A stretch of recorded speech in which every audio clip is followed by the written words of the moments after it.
Hello everyone! Andito na naman tayo sa 20%, ang programang puno ng puso para sa mga seniors at kahit hindi pa senior. So sabayan nyo kaming uminom ng mainit na tsaa at nagbabalik ang pinakamamahal natin, walang iba kung hindi si Monsignor Emmanuel V. Sunga. Sabay tayo!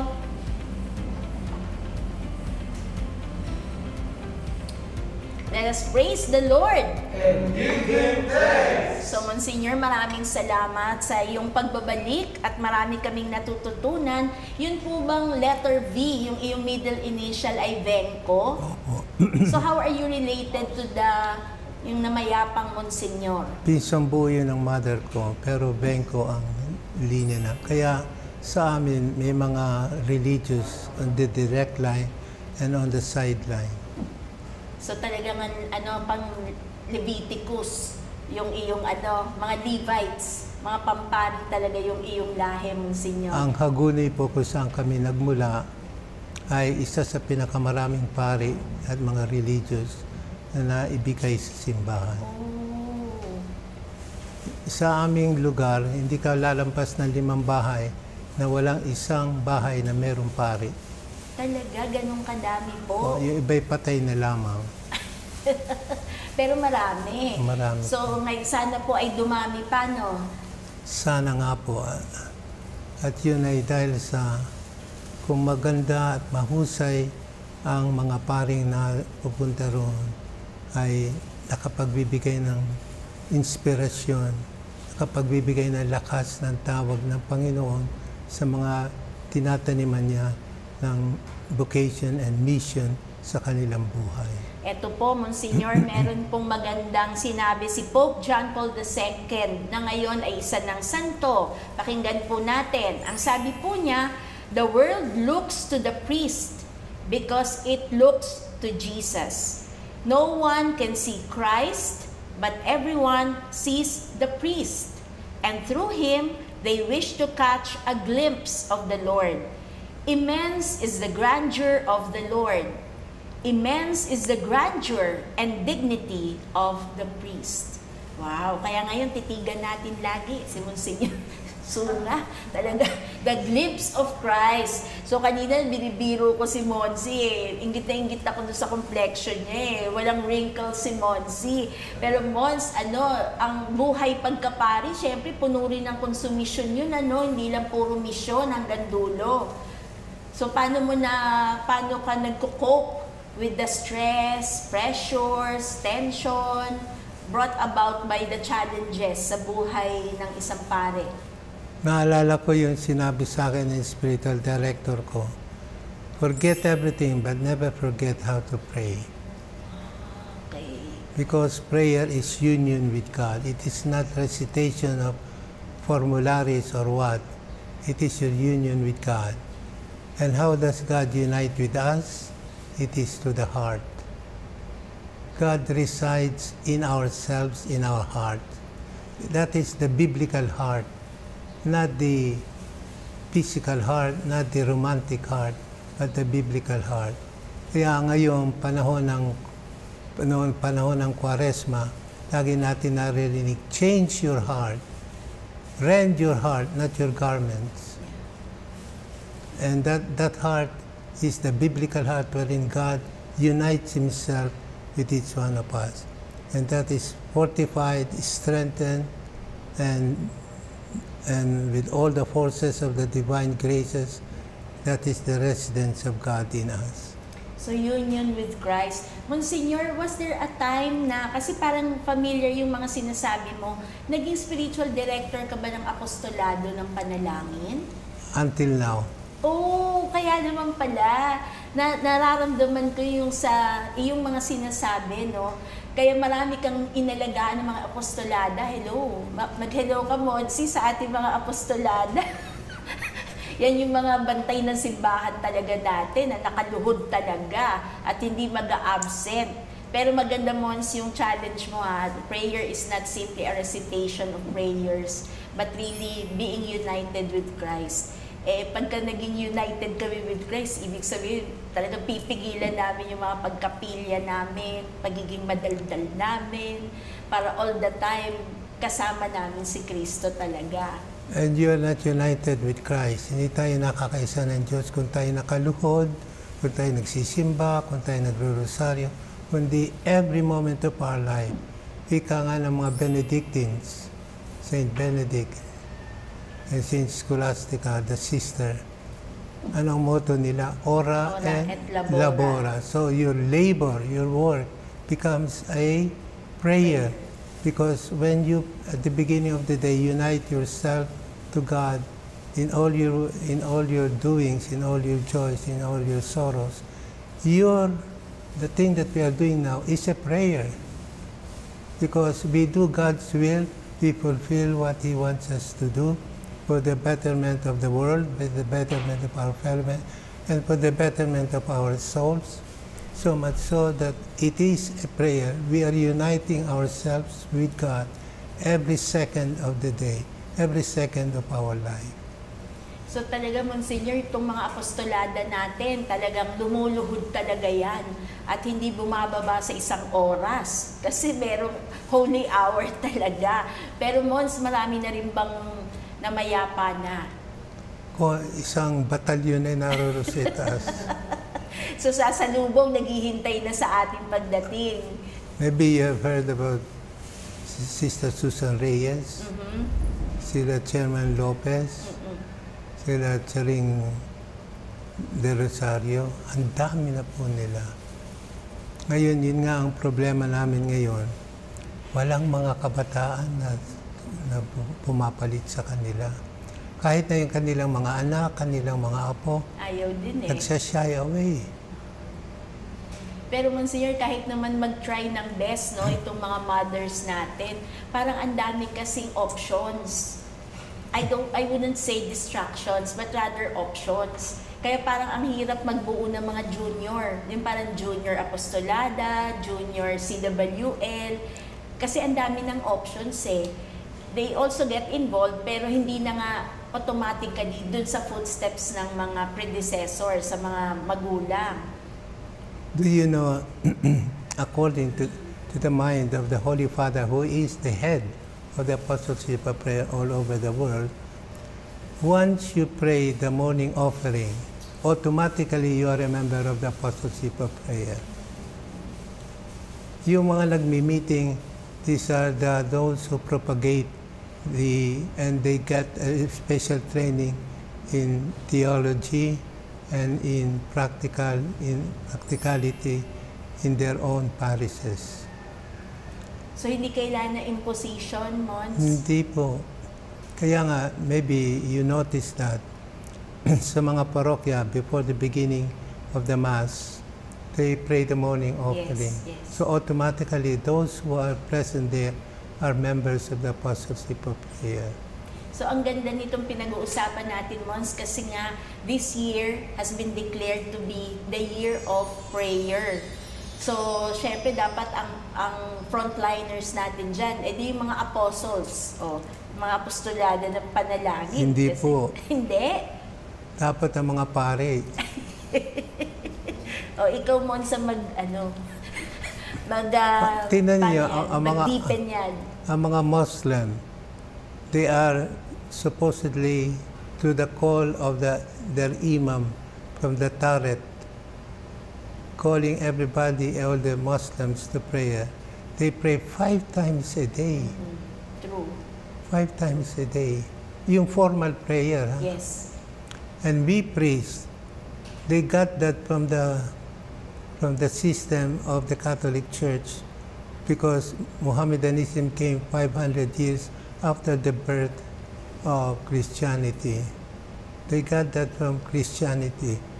And we are supposed to pray the office of the reading very early in the morning prayer before the Mass, daytime prayer, evening prayer, and night prayer. I wonder how many priests are still doing it. Baka naiwan na lang po sa Vespers tsaka sa Lauds. At least may minimum bare minimum. Kaya nga, siguro sa dami rin ang ginagawa, kaya it is better to pray very, very early in the morning bago pa magsimula ang trabaho. Tsaka sabi mo, Mons, kanina, do sa last episode na, previous episode, di ba? Sabi mo, kalimutan na ang lahat, wag lang ang panalangin. Totoo po yun. Sapagkat dyan tayo kukuha ng lakas. Totoo. At naniniwala ako, Mons, kasi hindi ka aabot sa puntong ito ng buhay mo kung hindi mo talaga pinanghawakan ang buhay panalangin. Ay, naku po. So, Monsignor, gusto ko malaman sa age mo ngayon, so marami ka nang naging parish assignments at kung ano-ano pa. Ang tanong ko ay, naaalala mo po, kasi kung kami, First Love, ang hindi namin makalimutan, syempre kayo meron din yung first parish assignment. I was ordained nearly 24, when I was 24. Almost 23 years. A few weeks before I got into the age of 24. December 23, 1967. And right afterwards, the ordination, I was given the assignment sa San Felipe Neri. Mandaluyong. Sa Mandaluyong. As assistant to Father Pantaleon de Guzman of Pape Memory. With Father Anastasio Gapak, we were two assistants. And to gather the young people, I started a choir. Singer ka pala, Mons. Yun ang nakuha kong maganda kay Father John Van Deisteen. Isa sa niya ako pinapag-aral sa Gregorian Institute of Manila and I graduated under the Conservatory of St. Paul's College. Ayun, yun ang San Felipe. So may formal training ka pala, Mons. Hindi lang basta, hindi lang pala. Formal training pala to. Tsaka very strict si Father Van Deisteen sa music eh. So, he'll give you a book, Liber Usualis. He opens it and say, sing. And then analyze the notes. What kind of note? Because Gregorian chant does not use the ordinary notes. We call it the neumes. And from there we go to polyphony. Anyhow, that is how I gathered the young and the old together. And we presented so many concerts. Alapang CCP noon sa Pilem Life Auditorium. So talagang nagkaroon ng ng mga recital. Then I was assigned after 1 year and a half as a chaplain of UP. The year 1970, the time of the great barricades, the great uprising of the youth. So yan po ba yung Holy Eucharist Chapel? Yeah, Holy Sacrifice. Together with Father Unson, Antonio Unson. And at the very nagkagulo na po, sinara na ang buong UP, nag-declare na ng independence, the Republic of UP. Sila Bacolinaw, si Nelson Navarro, sila Cervantes. Naiwan ako doon. Ngayon, uma-attend ako ng mga teach-ins. Madalas ako natutulog sa kalsada kasama ng mga UPSCA. Hindi ko sasamahan walang mangyayari. Makukuha silang makukuha ng buong mo talaga. At bika nga, music suits the most savage beast. So I started again a choir, UP Community Choir. And we presented sa iba't iba. Unti-unti yung mga matitigas na mga communist student, unti-unting na-attract sa music. Na-attract din sila sa misa dahil they have to sing during the Mass. At nung ako'y magpipresent ng concert sa Abelardo Hall, may threat sa amin, sa akin lalo na napasasabugin yung Abelardo Hall. Kaguluhan po. Ma-action ang buhay mo, Monsignor. Ako po, kung gabi, pumupunta ako sa mga barricades, tinitingnan ko yung mga kakilala ko. At umattend din ako ng teach-in sa mga classroom ng mga cadres nila. Buti naman matibay ang aking stand, ang aking position dahil sa mahusay nga upbringing namin sa philosophy. Napag-aralan namin yung libro ni Karl Marx, Das Kapital, 2 volumes yun. Kaya alam ko ang paraan ng yung kanilang Red Paradise, lahat-lahat na, at hindi ako naganyak. At nakuha ko pa nga yung mga estudyante ngayon. Pero hindi lahat.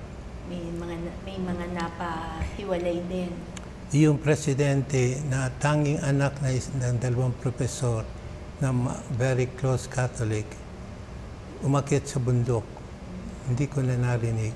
Pero na isang bass singer na umakyat din sa bundok nang bumalik, nasa kahon ng sapatos pa na lamang, mga buto na lang kalansay na. So sad. At hiniling daw na ako magmisa sa kanya. Kaya pinagmisa ko, habang nagmimisa ako at kumakanta yung choir, wala na ako sa UP noon, ay nagkakanta ng international lahat sa paligid ng simbahan, sa grounds. Ang gulo po noon, pero hindi ako natinag. So, Monsignor, ito ay martial law years? Martial law years. Maganda ho nababalikan natin itong kasaysayan kasi may iba-ibang mukha ngayon, ano? At least nakita natin yung isang facet. Kasi kung hindi ako nagkakamali, Monsignor, very crucial yung naging role mong yan kasi maraming pari tayo na umalis din eh. Di ba po? Namundok, kasama rin mga namundok. Of course, no judgment, pero kung hindi ka nga talaga matibay, kung hindi matatag yung foundation, possible. Kasi may mga teach-in talaga and because of the atrocities also. So sa'yo, Monsignor, buti hindi mo talaga sinuko yung iyong pagkapare. Ako nga ay nanghihinayang sapagkat isa sa mga kasamahan ko, pero matanda sa akin, ay si Father Louis Halandoni, na siyang head ng. Actually, si Joma Season is, wala namang alam yan eh. It was really the spirit behind the Communist Party in the Philippines is Father Louis Halandoni. And I wish I can talk to him again and ask him, why did you embrace totally, completely communism? So much so that you left the priesthood.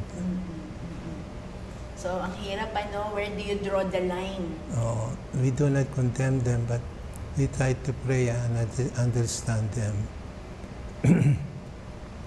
Ngayon po, meron din, pagkatapos noon, yung isang lugar sa nasakop ng San Felipe Neri, iyon ang Barangka, ay ibig ng gawing parokya.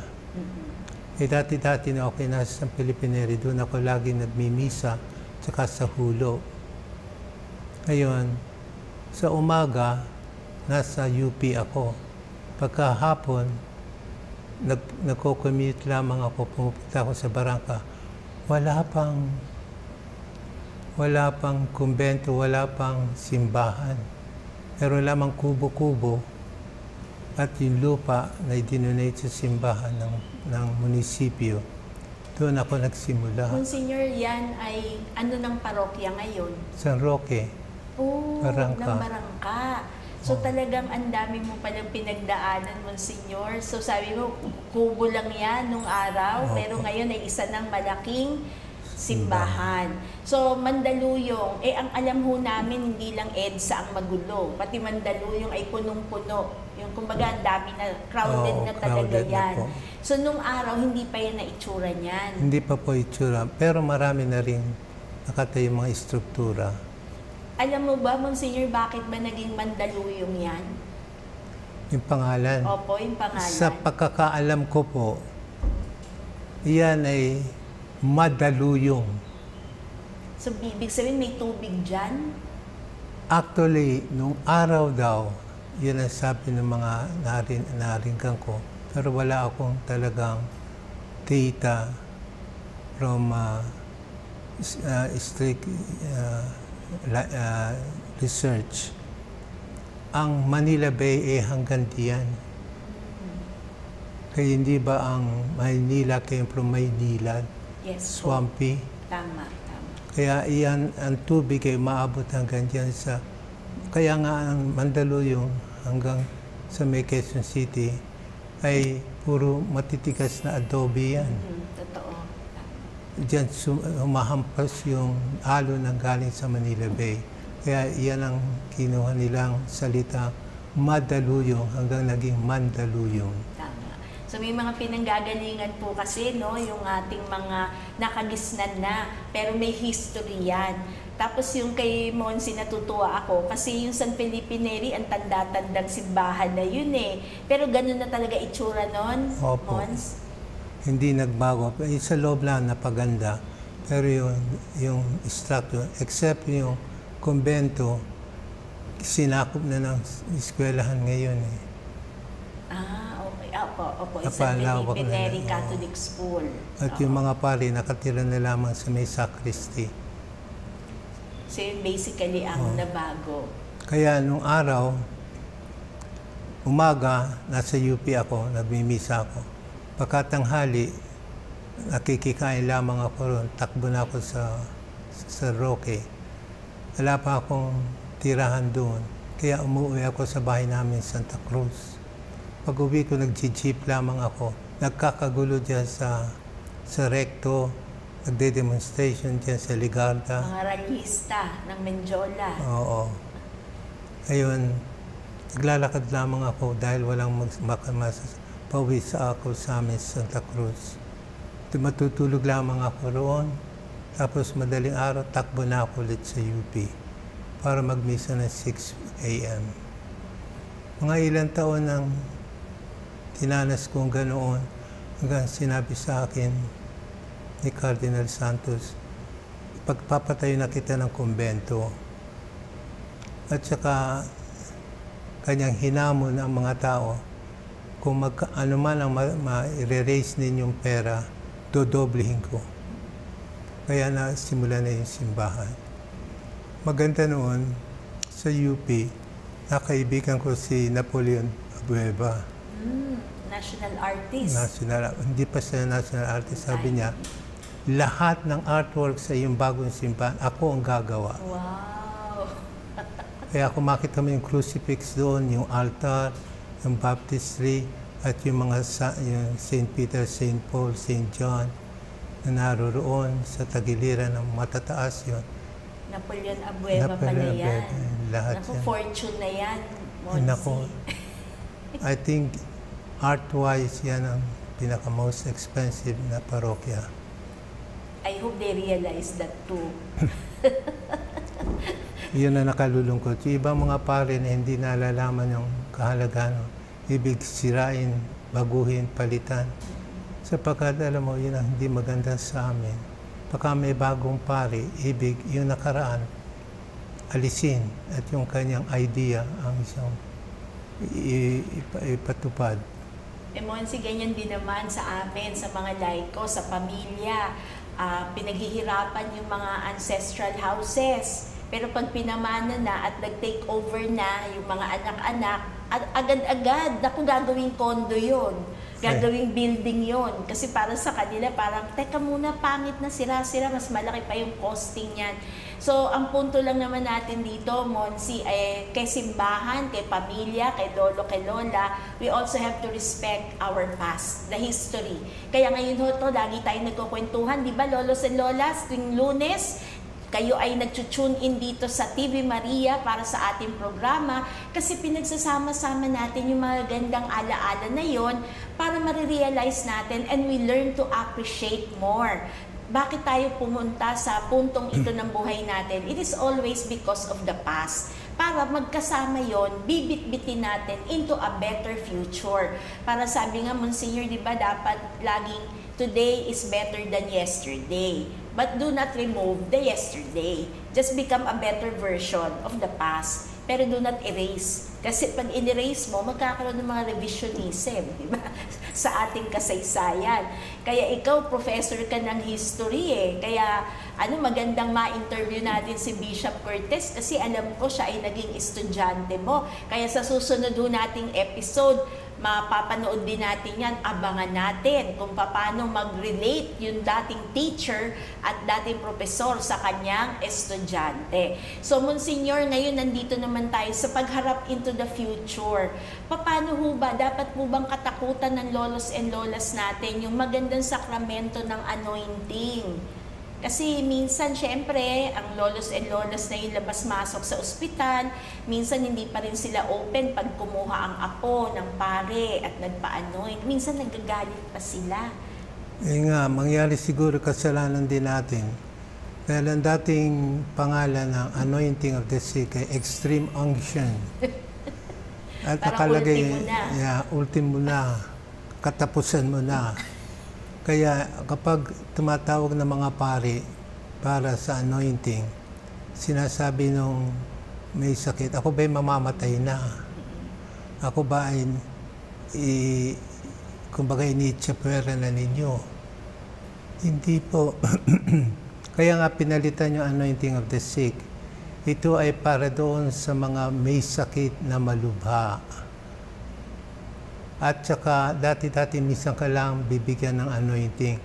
Kaya as many times that you get sick, you can be anointed because alam po ninyo, pagka tayo nagkakasakit, hindi lang humihina ang ating katawan, humihina din ang ating resistensya sa kasamaan.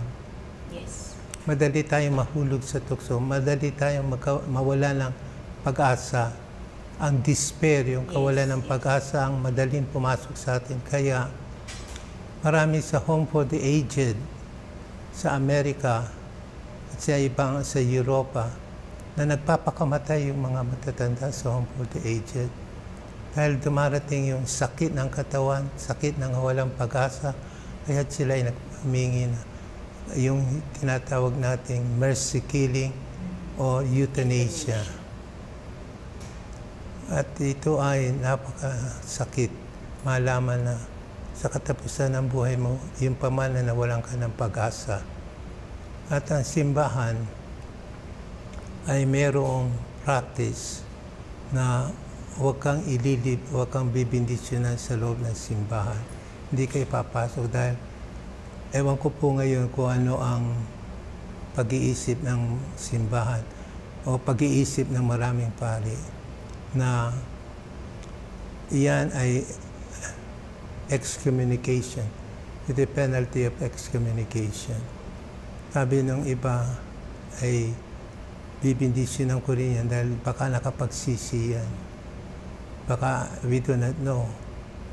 Pero sa akin po, hindi naman yung tao ang ating pinaparusahan, kundi yung ginawa niya na makapagbibigay ng masamang halimbawa sa mga susunod na mga tao na makakarating sa ganoong katatayuan sa kanilang buhay.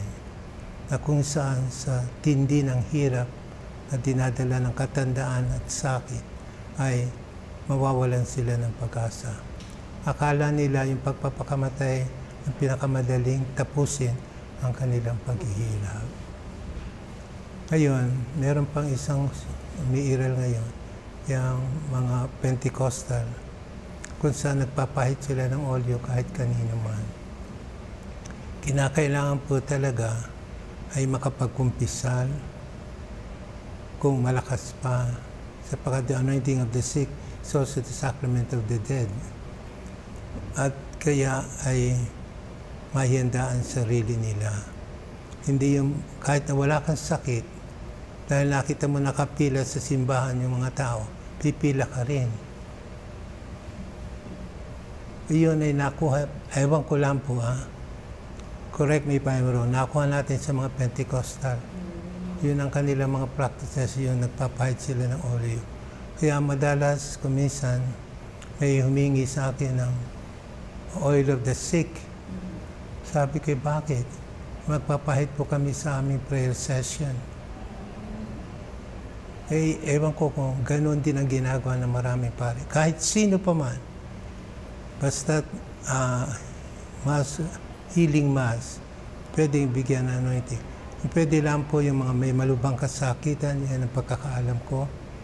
At yung mga senior citizens, sapagkat old age is considered by the church as a sickness. Kaya anytime they would go. Kaya nga po. At saka tulungan sila sa mga tukso at panghihina ng kanilang kalooban sa panahong ito. They need Christ in a very special way in their old age, in their sicknesses, and in their debilities.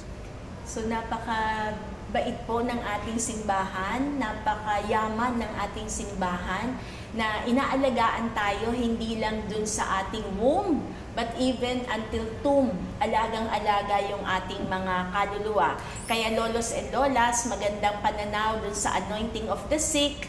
Hindi na siya extreme action, hindi na siya yung final, hindi na siya yung finale, kundi itong magpapalakas lalo't higit, hindi lang sa katawan, kundi sa ating espiritu. For your final words, Monsignor, before your final blessing. We have a saying in theology, Deus vult ut omnes homines salvifieri. God wants all men to be saved. And He will do everything, all the graces possible, to bestow upon us so that we will be one with Him in heaven.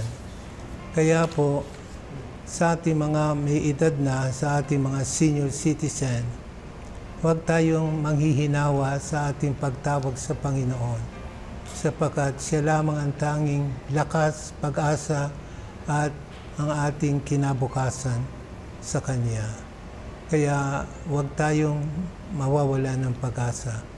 At tayo'y humawag sa at naway ang buhay natin ay magsilbing halimbawa sa mga nakababata sa atin, sa ating mga anak, sa ating mga apo, at sa mga kabataan ngayon na para bagang ang nangyayari ay ang buhay natin ay para sa daigdig lamang na ito. Na lahat ng kasayahan, kaaliwan na naibibigay ng daigdig na ito ay ating dapat maranasan, madama, at magkaroon tayo ng karanasan. Naway magkaroon tayo ng pagbabago, wika nga sa wikang Griego, metanoia, the change of heart, the change of our mind, the holistic change of ourselves.